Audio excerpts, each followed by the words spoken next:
When you hear the word shampoo, you just think it cleanses, but that's not always the case. You know, like everything in the world, there's different qualities of water, there's different qualities of fabric. Well, it's the same with shampoos. Basically, clarifying shampoos clarify. I prefer to do a clarifying shampoo before I use a treatment shampoo because treatment shampoos don't really cleanse as well. They treat, they strengthen, they build body back in. They can even work on a cellular level, bringing the hair back strength. The more you build into a shampoo, the less cleansing it can be.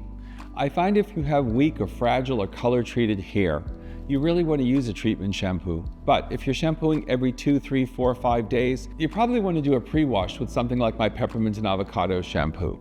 Now, if you have hair that's 3, 4, 5 days unwashed, your hair is going to get a lot of buildup of pollution and foreign debris. So you really want to go into it with a pre-wash first before you go into it with your strengthening, body-building, or enhancing shampoos. Remember, even with your skin, you don't put an expensive moisturizer on dirty skin. You do a wash first and then you apply. Well, think of your treatment shampoos like your expensive moisturizers. They're not at all clarifying. They're more giving than taking. So you want to give yourself a good pre-wash and prime.